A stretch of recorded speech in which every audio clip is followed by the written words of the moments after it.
안녕하세요. 안녕하세요. 저는 웨이브 33 대표 강사 정고래라는 닉네임을 쓰고 있고 정보람 강사입니다. 저는 코랄 강사님이라고 활동을 하고 있는 김다혜 강사입니다. 반갑습니다. 반갑습니다. 오늘 쌤이랑 촬영하는 게 두 번째 촬영물이네요. 그러게요. 전에 했던 영상을 한번 얘기를 해주시죠. 카메라가 많이 카트하고. 어색한 강사님. 카트하고 다시.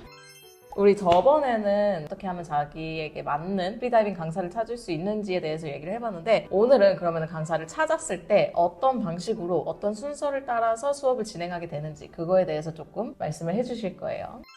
어떤 게 궁금하시죠? 일단은 강사님을 찾았을 때 어떤 식으로 수업을 잡는지부터 가장 처음부터 일단 얘기를 해볼까요? 우선은 많은 분들이 오해하는 것 중 하나가 제 센터가 수영장인 줄 아는 사람들이 많아요. 그래서 보통은 여기서 수업을 진행하는 줄 알았는데 만나서 딥스테이션이나 성남 아쿠아라인이나 오산 잠수풀장, 파라다이브 이런 식으로 가까운 풀장을 만나서 거기서 수업을 진행하고요. 학생이나 강사가 시간 되는 날 날짜와 시간에 맞춰서 수업을 진행을 합니다. 결론적으로는 이제 강사님이랑 연락이 닿았을 때 그 강사님과 시간을 조율하시면 돼요. 이게 강사님마다 다 다르긴 한데 이미 스케줄이 정해져 있는 분들이 있고, 그런 어떤 경우가 분들은 있죠. 저희 같이 전업 강사인 경우에는 수강생분의 스케줄에 맞춰드릴 수 있기 때문에 언제 가능하세요? 라고 강사가 리드를 보통 해주셔요. 그래서 그거는 걱정할 필요 없을 거다. 그리고 장소는 말했다시피 대부분 학생 가까운 쪽에서 수업을 진행하죠. 날짜랑 잠수풀장까지 정해졌다면 그 다음에는 어떤 순서로 되는 거죠? 잠수풀장으로 바로 가면 되는 건가요? 그렇죠. 잠수풀장에서 만나가지고 거기에서 간단하게 안내를 좀 해드려요. 뭐 이론 수업 같은 경우는 미리 사전에 숙지를 할 수 있게 동영상으로 보내드리고 보고 오시면 큰 도움이 되고요. 연습해야 되는 것도 간단하게 영상으로 보내드리고 그걸로 끝나는 게 아니고 만나서 강사님들이 설명을 해드릴 겁니다. 그리고 안전수칙이나 스트레칭 이런 거를 이제 진행을 하고, 그 다음에 첫 번째 수업으로는 우선 스태틱이라고 수면에서 호흡을 일시 정지하는, 얼마나 오래 있을 수 있는지 체크하는 스태틱을 진행하고, 그 다음에는 부위를 띄워놓은 다음에 밑으로 내려가서 이퀄라이징 체크를 합니다. 뭐 물론 그 전에 피닝 연습이라던가 스노클링, 스노클에서 물 빼는 거 이런 거는 이제 당연히 들어가 있고요. 다이나믹이라고 수중에서 자명하는 거 그거까지 배우고, 그 다음에 안 되는 점이 분명히 있어요. 누구나 처음부터 이렇게 완벽하게 다 할 수 없거든요. 그렇기 때문에 안 되는 쪽을 이제 왜 안 되는지를 알려드리고 그거를 어떻게 트레이닝을 할 수 있는지에 초점을 맞춰서 이 학생의 다음 수업이 결정이 됩니다.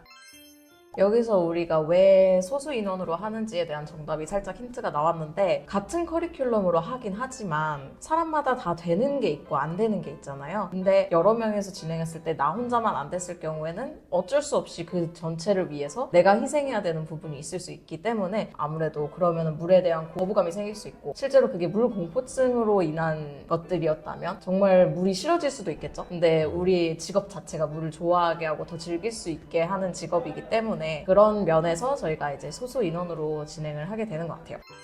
제가 실제로 수업을 좀 많은 학생을 하다 보니까 학생들이 그전엔 본인이 물공포증이 있는 줄 몰랐어. 근데 가끔 물어보잖아요, 우리가. 혹시 물공포증 있으세요? 물어보면 아니요, 저 물 안 무서워요. 근데 와서 보면은 엄청 무서워하고 몸이 굳어요. 그러니까 본인도 몰랐던 거예요. 수영장과는 또 다른 깊이잖아요. 그러다 보니까 깊은 물에 대한 공포증이 있을 수도 있어요. 그렇게 되면은 커리큘럼이 조금 달라지기 때문에 거기에서 또 맞춰서 학생한테 맞춤으로 하면서 진행이 됩니다. 사실 커리큘럼 같은 경우는 강사님들마다 그리고 센터마다 다 다르게 조금씩은 다르게 진행이 되긴 해요. 그래서 웨이브 33에서는 이렇게 진행한다라고 생각하시면 되고, 지금은 되게 간단하게 설명을 해드렸는데 사실은 스태틱이나 이퀄라이징 이 사이에 굉장히 많은 스텝들이 있어요. 우리가 스노클을 물고 호흡하는 것도 처음이기 때문에 우리 빨대 물고 호흡하라고 하면 조금 힘들잖아요. 그런 것처럼 처음에는 적응기가 필요하기 때문에 그런 과정도 거치고 있으니까 걱정하지 않으시고 그냥 따라오시면 됩니다.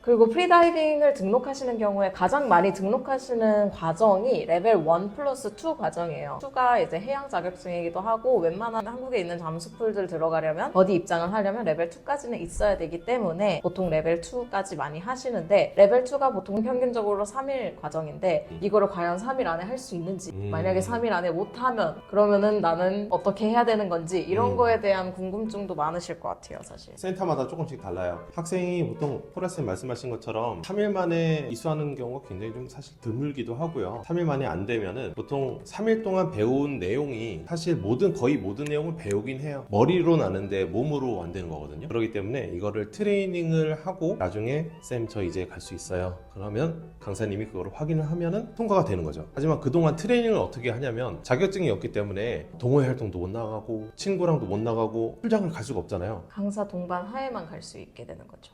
밖에서 연습하는 수밖에 없는데 확인을 또 해봐야 된단 말이죠. 물속에서도 트레이닝 해야 되는 것들도 있고 그렇기 때문에 저희 웨이브 33 같은 경우는 오픈 수업이라던가 뭐 정기적인 트레이닝 아니면 정기적 모임을 해가지고 학생들이 연습을 할 수 있게 그런 장을 좀 많이 열고 있어요. 비용을 추가적으로 받는 건 아니고요. 저희는 100% 무료로 연습을 할 수 있게 하고 그렇습니다. 보통 이제 연습반 같은 경우는 소정의 비용을 받고 하시는 경우가 많긴 한데 사실 이게 3일 만에 저도 못 땄거든요. 그래서 이거를 오픈을 하는 게 낫겠다라는 생각을 해서 결론적으로 웨이브 33에서는 무제한 무료 연습반이 열린다라고 생각하시면 돼요. 그래서 레벨 2를 따는데 3일 안에 따야 된다는 그런 부담감은 조금 내려놓으시고 신청을 하셔도 되고 그런 거 걱정 안 하셔도 됩니다. 맞아요. 자, 그럼 여기까지 오늘은 프리다이빙을 신청을 하는 과정이랑 프리다이빙을 배우면 뭘 하는지 어떤 커리큘럼으로 배우는지에 대해서 얘기를 해봤는데요. 궁금증이 풀리셨길 바라고요. 다음에는 학생들이 많이 하는 질문들이 있어요. 뭐가 적어야 돼요? 장비는 필요한가요? 빌려주나요? 풀장 입장료는 얼마예요? 쌤 풀장비도 제가 내야 돼요? 수영복은 아무거나 입어도 되나요? 그렇죠. 많은 소소한 질문들 전부 모두 해결해 드리겠습니다. 궁금하시면 다음 영상으로 고고! 안녕. 안녕, 웨이브 33! 와!